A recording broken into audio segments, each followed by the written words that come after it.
And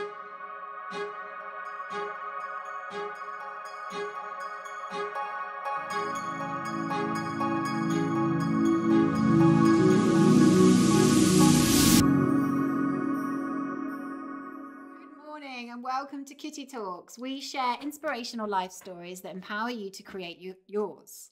I have with me John Vroman this morning. John, welcome. Hey, thanks for having me. I'm so happy to be here. All the way from Austin, Texas. That's right. Fantastic. John is the founder of the Front Row Foundation. It's an amazing organization, which he's going to tell us all about over the next 45 minutes. He's a social entrepreneur, a committed husband. I thought that was wonderful. A committed husband, father of two, and an ultra-marathon runner. He's also the author of the bestseller, The Front Row Factor. So, John, thank you for coming on and sharing your life story with Kitty Talks. This is going to be great. I can't wait to chat. Absolutely. So for those listening, I'd love you to tell our listeners a little bit more about who you are and what you do in the world. Yeah, so I help people to live life in the front row by teaching the art of moment making. And what that really means is that this journey for me really began, if I think about a transformative moment of my life, 11 years ago when we started this Front Row Foundation, which is a charity that helps children and adults who have a life-threatening illness to experience the live event of their dreams from the front row. Wow. And what's really cool about our charity and highly unique is that after the event, we are committed to helping them live every day in the front row. And what that means, ultimately living in the front row, is about stepping up and getting close to the things that inspire us, that make us really come alive. So the front row is just a metaphor for getting close to the things that are important in our lives, for showing up big to the people in the places, and for the things that matter most to us, the causes, and really finding out, well, hey, why am I here? What is the big objective here? And how do I get close to that in my life? Mm-hmm. And so we want to support people no matter how many days they have to do just that. And where this began was wanting to serve people who had a life-threatening illness. And what happened over the years was it turns out that our mission serves everybody.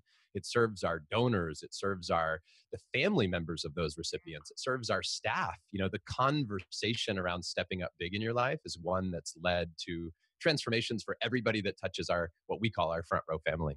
And it sounds amazing. Can you give me an example of some of the things you've done for people? Yeah, I can give you more than 100. Let me give you a few of my ones that come to mind right away. Your favorite. In the very beginning, we created an event for a little girl named Sophie. And Sophie was battling a brain tumor. And we heard about her situation and that she was a big fan of Kelly Clarkson. And honestly, at first, I thought, a 4-year-old being a big fan, like, is that possible? And turns out she knew every word to every song. Wow. She would cry when her mother wouldn't put the music on in the car. And she just loved Kelly. So we put an event together, and this is a whole day that we do. So it's limousines and dinners and gifts. And we really want to make this person feel like a rock star the whole day. And then we put him at the show, and we surprised this little girl with a meet and greet with Kelly at the end. And at the very end, she was asleep in her mother's arms backstage. She had no idea this was about to happen. And Kelly walked into the room and said, "Hey, y'all." And the little girl wakes up, turns around, and she locks eyes with Kelly. And to this day, I have that photograph. In fact, it's hanging about 3 feet from me over here on the wall. And that reminds me of why we do what we do. And one of the reasons that picture is so important, and is important for about half of our recipients, is that this was one of Sophie's last days out. She had passed shortly thereafter. And of course, that's the tragic part of this. And the beautiful part of the event for her, of course, was this was one of her best days, as her mom told us. And then now her family can look back on these moments and cherish them for years and years and years. And so we still celebrate Sophie's life to this day. We celebrate her anniversary for her event. And the family can look back on those pictures and the video and relive that experience over and over and over again. Wow, that's beautiful. Yeah. And how, let's get into a little bit about your journey and how, because obviously, what an incredible life that you've now created. And obviously you're creating lives for other people, but how did you get there? Tell us a little bit about your journey, your transformational journey. So my journey began in Japan, where I was born into a military family, loved my mom and dad. moved around quite a bit. So I think that's where I actually learned how to adapt or to make friends and kind of fit into any environment. So I'm grateful for that experience. What ended up happening was, and I'll give you the super short version, and we can go back and dig into any of this that you want. But the version of the story is that I was not growing at all. In fact, when I was 16 and I was in high school, I was 4'8" and weighed less than 100 pounds, which meant that my 9-year-old neighbor was bigger than me at Wow. 16.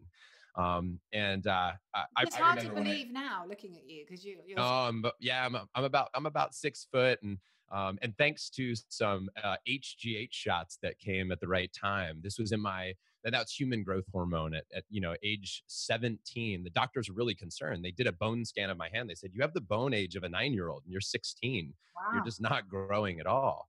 And so they tried to to spark that growth, and it worked, and I grew big time. But what happened was I'd been picked on, and I just had developed this identity that I wasn't good enough, and that I wasn't worthy of anybody's time or attention. I became very sad and depressed and introverted, and that's not by nature who I am. I'm very much a connector. I'm a love bug. I want to talk to everybody, and I want to serve and contribute and connect. Well, when I grew a little bit, I just went totally the other way, opposite end of the spectrum. With this newfound attention that I had, I would do anything to fit in. That was my primary question in life: was how can I fit in? And so I compromised all my values to meet my need of fitting in, and that didn't work for me long term. It became very dangerous, and I made some big mistakes in my life, and too many to even mention, but ones that I'm not proud of, a version of myself that I look back on with deep sadness that I hurt so many people, including my parents. But what happened was I shifted my environment and I got connected to this group in my early 20s, and it was a very positive group of people. And I noticed that was the first time in my life I noticed truly that by surrounding yourself with the right people, that would help shape your future in a major way. And so since then, I've been passionate about that. And this was a group that really lifted me up and kind of put me back on track. And in many ways, you could argue, and without exaggerating, saved my life. And that led me to getting kind of addicted to that personal growth. What was next? Who else could I be? What other environments might exist out there? And the next thing you know, the doors opened up to a Tony Robbins event, Mhm. which then first exposed me to the world that was beyond that very small community in which I lived in. And I went totally insane. In my late 20s, I spent $10,000 on his event. I remember coming home and people were like, "Are you nuts? Like, have you lost your mind?" But here's something I will say to your audience, Kitty, I think is very important. I remember the very first time I was laying in my bed and I saw a Tony commercial, an infomercial on TV. And I remember thinking, I never knew who he was, but I remember thinking, is this for real? Like, is this legit? And then I thought, is it worth $200 to buy those CDs? That was the question. Is it worth $200 to buy the CDs? But then the question became, am I worth $200 to find out? Ah. Am I worth $200 to find out? That was a question that was massively transformative in my life because I realized it wasn't about Tony or judging Tony. It was about how I viewed my own worth. Mm. And so I spent the $200, and thank goodness I did because they were great CDs. And then one of my buddies said to me, as I listened to the CDs every day, I showed up to work on fire, so excited. He said, "Wow, you're much more interesting when you're learning."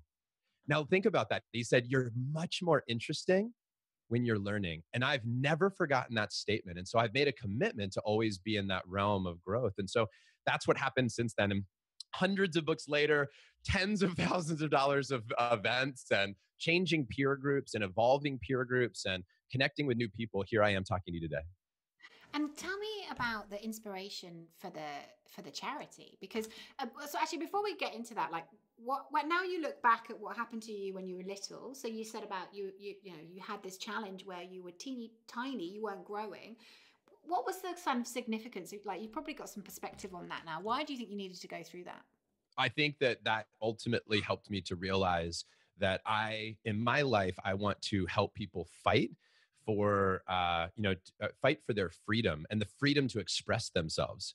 Like, I'll give you a great example of how that showed up for me. So I remember driving down the road, I was listening to one of my favorite songs in the car, Viva La Vida by Coldplay.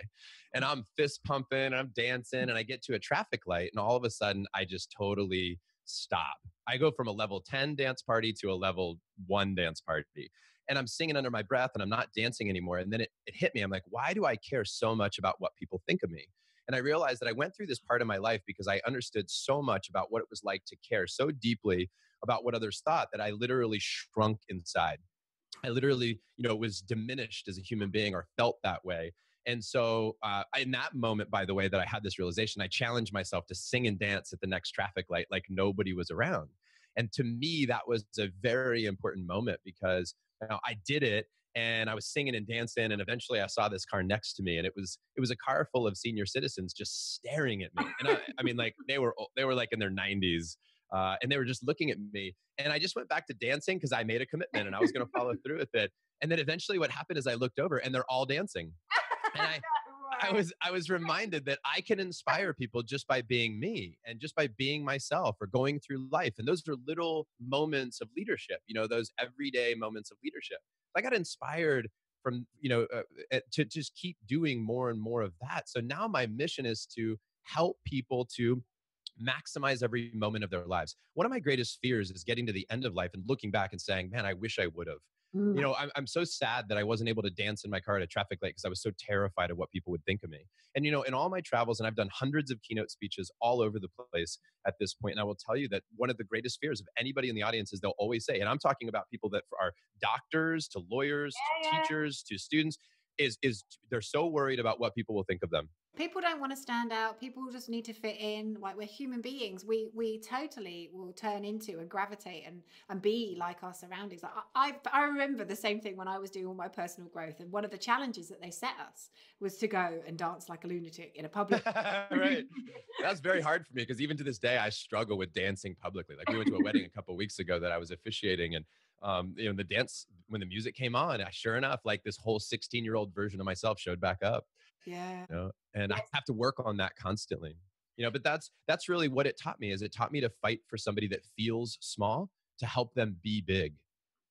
And so was that the inspiration around helping people obviously going through how did the charity come about? Yeah, so I never fought a life-threatening illness, and I don't know anybody close to me that did when we started this, but here's what happened.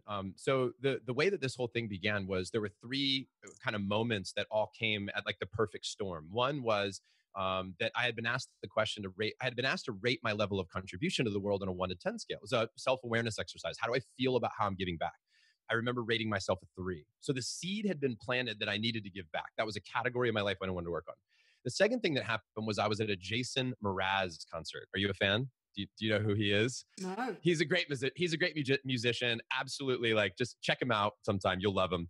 Maybe you'll love him, but I love him. And I was in the back row of his concert with my girlfriend. And I looked down to the front and I saw these girls having the time of their life. They stood out more than anybody. They were standing up and singing and having a blast.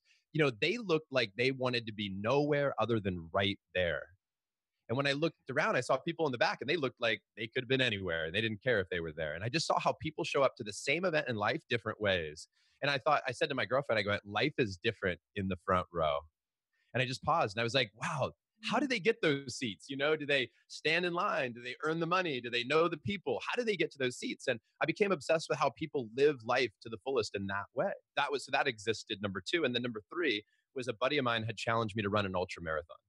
And the short version of that story is that I wasn't a runner. I'd never run more than 2 miles in my whole life. And he wanted me to run 52 miles, which is, I don't know what that is, like 80K or something. A lot. But that's a lot. It was 2 marathons, 2 full marathons back to back. And but I was in the season of yes in my life. I was in the season of yes. So I was like, yes, I don't know how that works, but I strongly believe, Kitty, that when your why has heart, your how gets legs. When your why has heart, your how gets legs.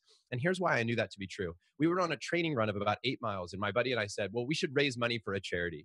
And I said, what if we started a charity? What would that look like? So I said, if we're going to start a charity, maybe we should explore our greatest fear and our greatest love. My greatest fear was having my life end early. My greatest love was great moments and experiences in life. So what if we helped people who are fighting for their life to have the best moment of their life?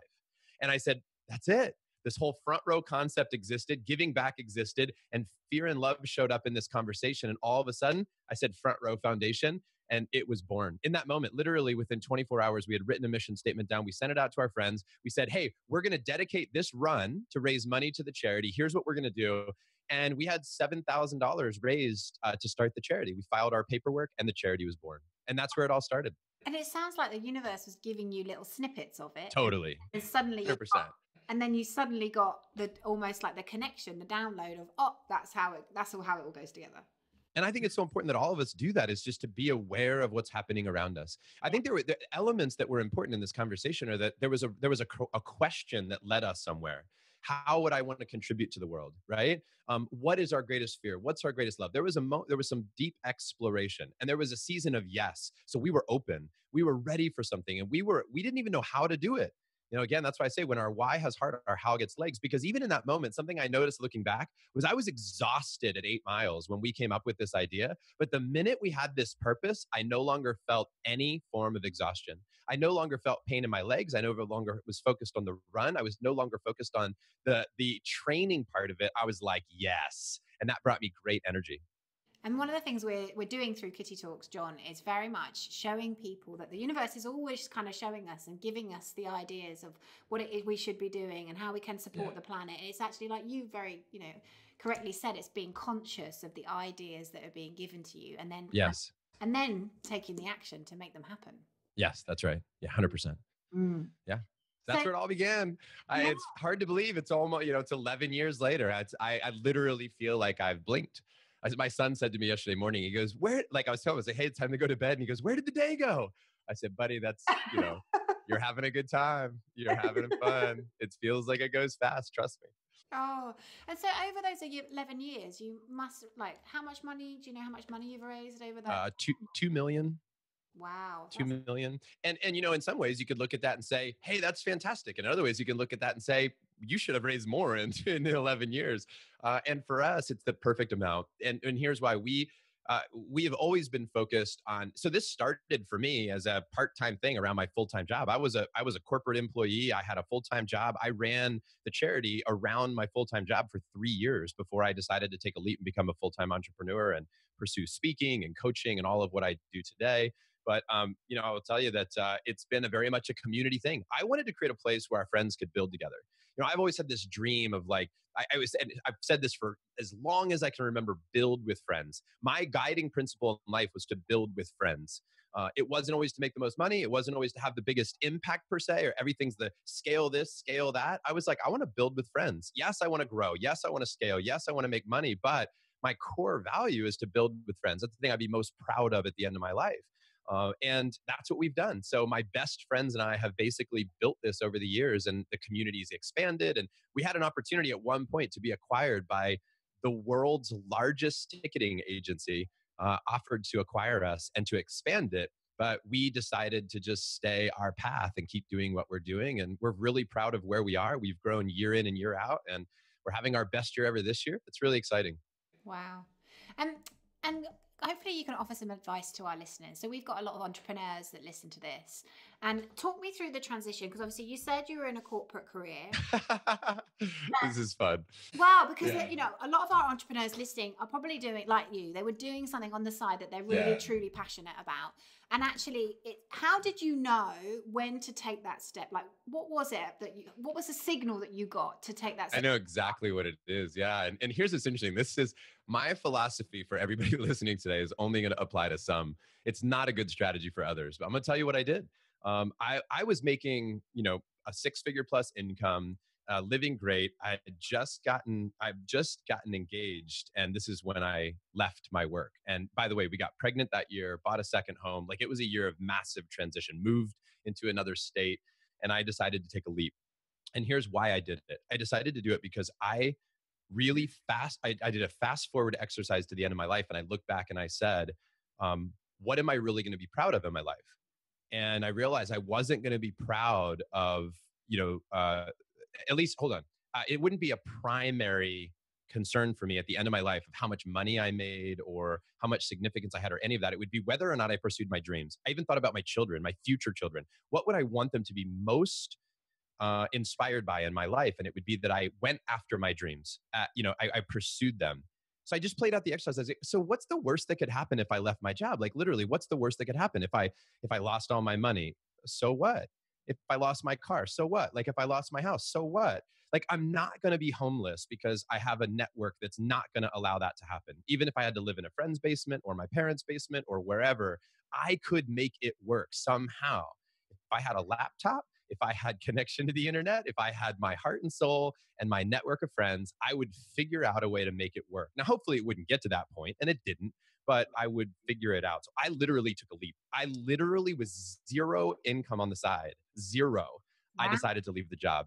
And I went out. I had zero income coming from speaking. I had a little income. I take that back. I've been doing a little coaching on the side, but like I'm talking a couple $1,000s, nothing that could sustain a lifestyle that we had. And I took a leap. And I'll tell you, the first year, that leap was very painful. I spent all my money in my savings account, every single penny. I pulled money out of a 401k. I spent retirement money.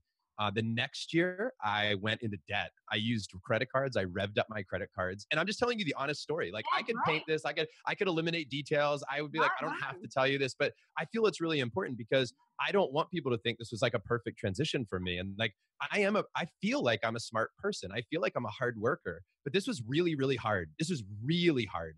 And sure enough, right when I thought it was all going to go, it's like I was at the very last, like I had $3,000 in my checking account. This is a funny story. And I was trying to do college speaking.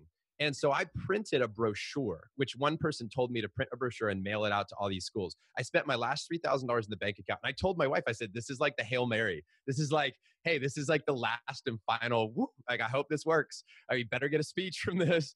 And I sent out the brochures. And on the way home, I had a coach who was in the speaking business. And on the drive home, he had this is our first call. He said, whatever you do, don't waste your money on brochures. And I had just come back from the post office, spending my last $3,000, feeling horrible. But I tell you about all these tragic moments. And that day, by the way, the bank called to foreclose on our home. They said, your house is in foreclosure. You haven't paid your mortgage. And I had a newborn. I had a 6-month-old at the time, which was crazy. But I will tell you that because I had put all the pieces of the foundation in place and because I've been working diligently for 2 years, it took off. And that next year, I won College Speaker of the Year by one association here in the US that nominated me. They call it Campus Speaker of the Year. I won that. And my business boomed. I made a lot of money as a speaker. That's all relative. But for me, it was great. And then the next year, I won it for the second time. And that really put me on the map. And I've never looked back since then. We paid off all of our debt on the 4th year. And we were back in a good position. And since then, it's just been coaching and speaking and running the charity. But that was the transition. It was not pretty. So for me, it was like, but I don't think it would have worked like building the whole side business. And here's another reason why. I had a full-time job, a charity, and building a side business. I was like, I have to just take the leap. My dad always told me that he says, if you open up your cupboards and there's no food in there, that's a great motivator. Yeah, well, absolutely. You're moving away from pain, aren't you? Mm-hmm. You're moving away from so how did you motivate yourself? If there were periods when you probably literally looked in the cupboard and there was no food, like how did you manage that? I had great purpose. I feel like I just had this calling that I'd gotten very clear, but I spent years getting very clear about what that was, that this is the path that I wanted to ultimately take. It was like you spend years getting clear about it, but then there's a moment of decision. And that's where I took the leap.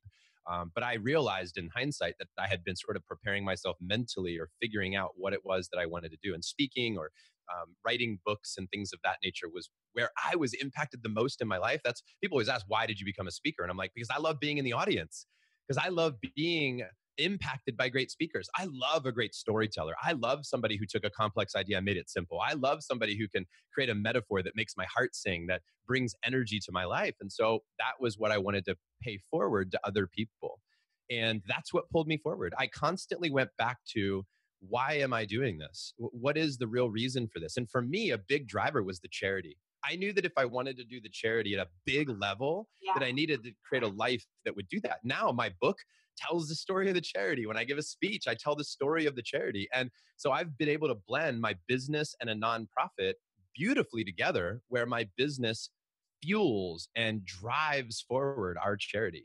It's very harmonious and it really works together well. That's why I wanted to do it. And I knew that to me, it just was the whole failure is not an option concept. I was like, I'm willing to do anything to make this work within, of course, my moral compass guiding me. And tell me about the book, because that sounds incredible as well. Oh, this book. Oh, I got to tell you, this was a crazy process to write this book, because I was terrified that I wouldn't honor our community and the people that we've served by writing a great book. And I really struggled with that internally. This I'm not enough. I'm not a great enough writer. I'm going to all of a sudden write a book and put it out there in the world, and everybody's going to go, man, I thought John Vroman was really smart. Apparently not. We all have that stuff going on. Don't worry. So what we did is we interviewed people in our community that we had served, and we asked questions and learned about their journeys. And I took what I've learned in 11 years. And I always say I learned about living life from people fighting for it. And I think when somebody's timeline is shortened, and I've heard many people say this over the years, that when somebody comes to you and says, hey, the end could be close, all of a sudden what's really important to you gets clear. One of my best friends right now is fighting acute lymphoblastic leukemia. And actually, if I said his name, he's world famous. Everybody would know who he is. But I will tell you that as I watch him in his life, he has shifted what's important to him from producing and creating work to spending more time with his family. And not that his priorities were off in the beginning, per se. It was just that this experience has shifted his priorities in his life right now. And I think that when we do this game, I remember I played this game with myself one time where I pulled out a notebook and I just wrote, hey, if this dot over here on the left side was my birth, and this dot over here on the right side was my death, and let's just assume that I lived to be 100 years old, just to throw out a random number, right? I lived to be 100. How many years, by the way, of those 100 are really great years where I could do anything I want, travel anywhere, I'm in amazing health, because that's really what is healthy years for me. And I thought, well, let's just say it's 80 for argument's sake. Of course, I wish it was more, but let's just say it's 80. Then, where I am right now is about 38 years old when I did this exercise or so. And I put a dot on the paper and I looked at that, and that brought this great sense of urgency to my life right away. That brought this great sense of urgency. And when I started looking at these things, I started thinking about all the things I wanted to do now. And that's what this book talks about is, listen, I hope everybody lives for a very, very long time, happy, healthy lives. But the truth is, anything that you're doing today could be the thing that you did when it was your last day. Anything. It could be anything from driving your car to walking the street to sitting in your apartment right now. And so because of that, that doesn't terrify me that this could be the end. It inspires me to make the most of it. So I wanted to write a book that helped tell the story about how we can make the most of all the moments in our lives. Our lives are just made up of a bunch of moments. So how can we be more present? And what's interesting, Kitty, is, and this book talks about it, and this book teaches people how to be present in the moment. It teaches people how to create moments, how to adjust their mindset, how to make sure we're surrounding ourselves with the right people, how to shape our environment so that we're loving our life. And where we learned about this was when I look back on why this charity was so successful. I was like, why do so many people love this? Why are people literally tattooing "Live Life in the Front Row" on their bodies? And by the way, I'm not even joking. Like we have at least six people who've tattooed this on their bodies. No joke. But why is that? And I thought, here's what's so interesting. We thought there were three kind of forces at work. And here's what they were. It was the power of hope, number one. When we'd create these events, we'd say, next month or 6 months from now, you're going to go see Coldplay in the front row. And we saw how that hope for the future brought power to the present moment. There was one gentleman, his name was Thomas, and he wanted to go see the Rugby World Cup in New Zealand, but he was in a wheelchair and he was fighting to be able to have the strength to stand up.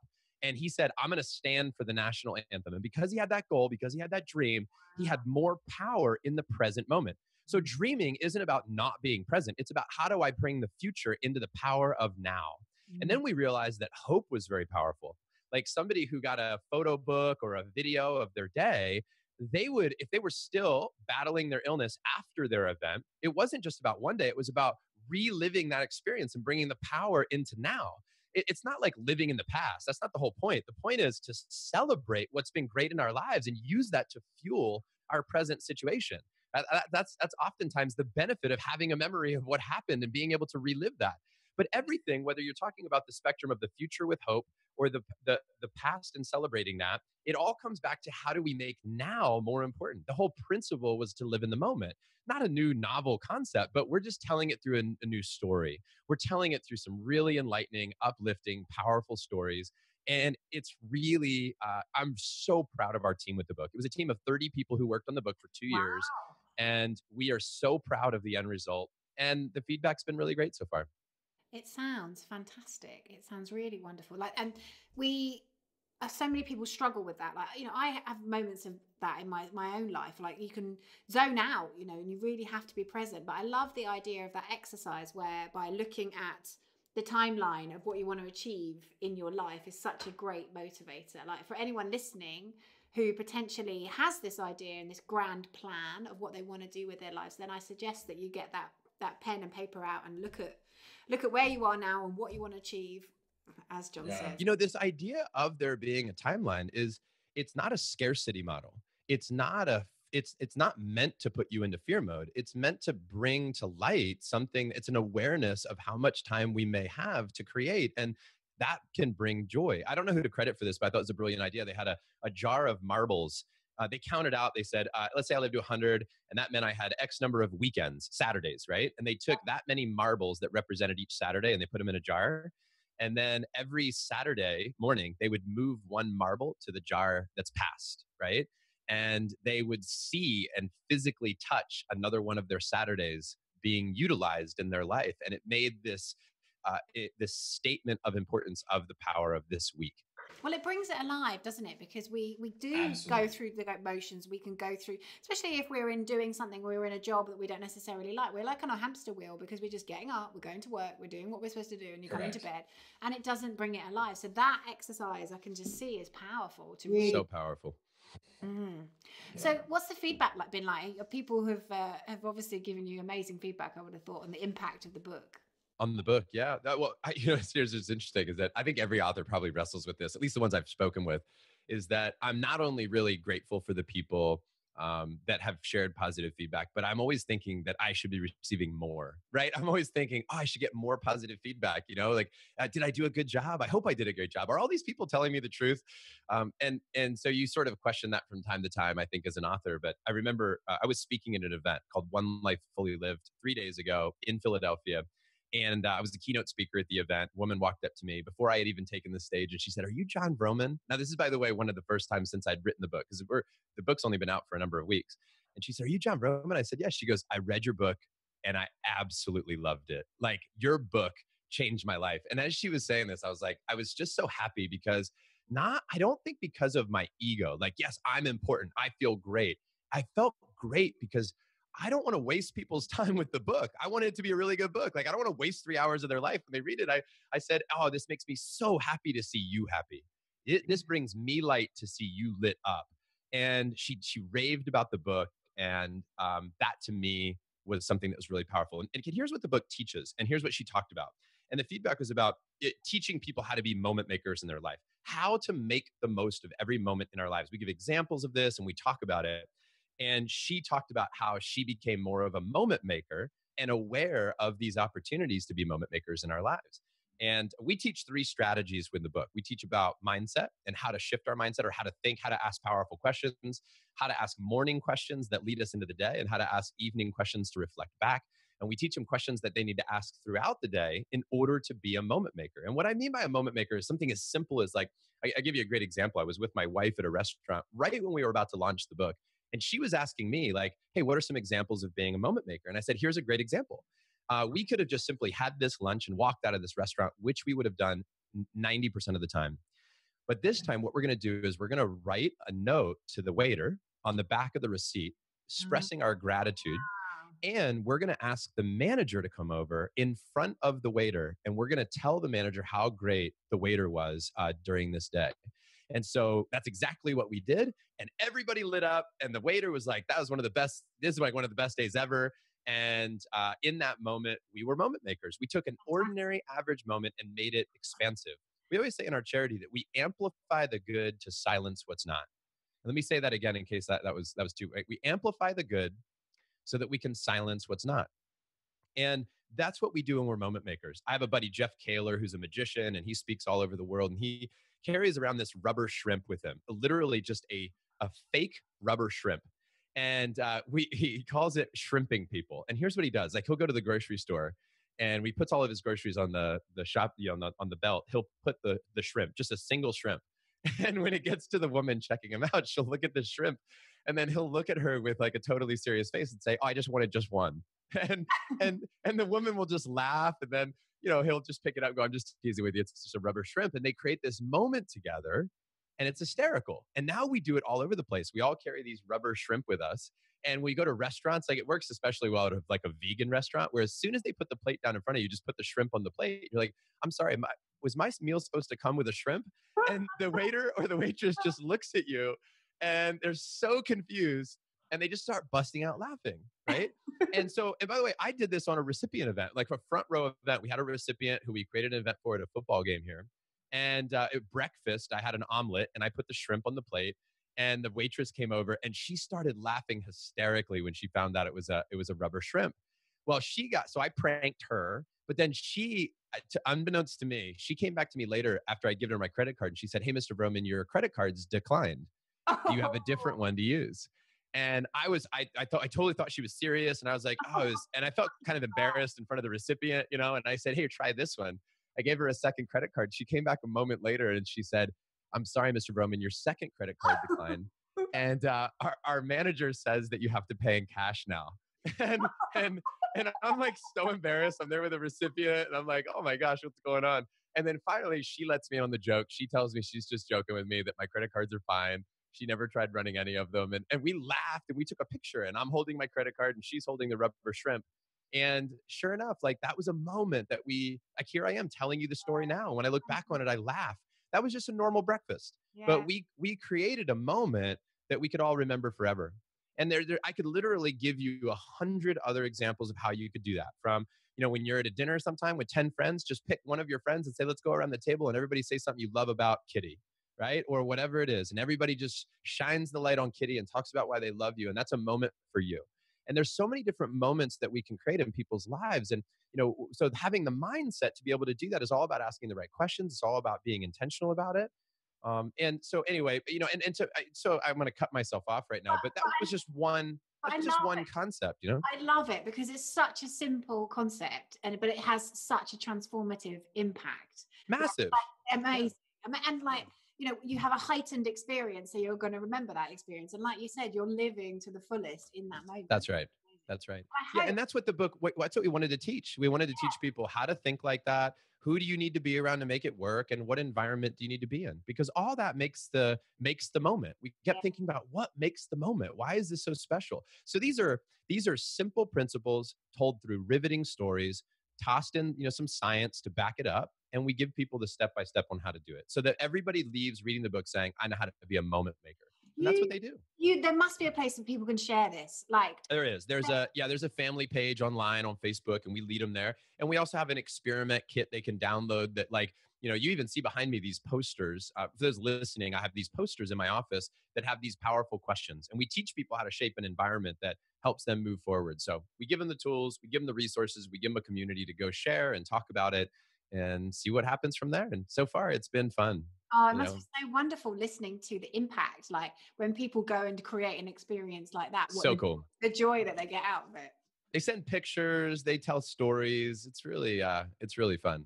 Oh, I need the book. I'm so getting. Well, I'm excited for you to read it. Yeah, I'm excited for you to read it. I will definitely tell you because I love to do things like that. Whether it be pay it forward in a restaurant, paying for someone that they don't expect it, or leaving little surprise cards, or just that's right. People don't expect. That's in my nature. I love to do things. That's it. Yeah, that's it. It's and these are random acts of kindness. They're moments that we can create for people.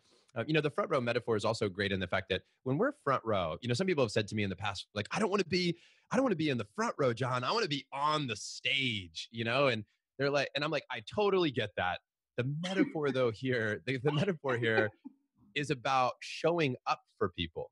Listen, we can't go through life where we're always on the stage, claiming all the attention, speaking. There has to be a moment when we show up for somebody else. When we become a raving fan, when we stand for people and give them an ovation and cheer them on and lead, right? And give them energy. And people, that's not being a participant, for the record. When you're in the front row and you're actively engaged, and the metaphor of the front row is don't get hung up on the exact front row. The point is, anybody listening, it's your front row. The point is get close to something that's important, show up, give energy. That's the metaphor.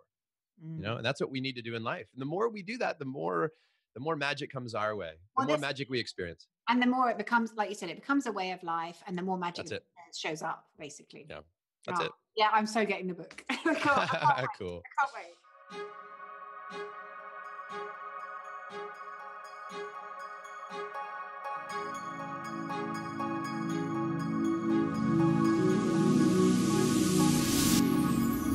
Thank you so much for listening to Kitty Talks.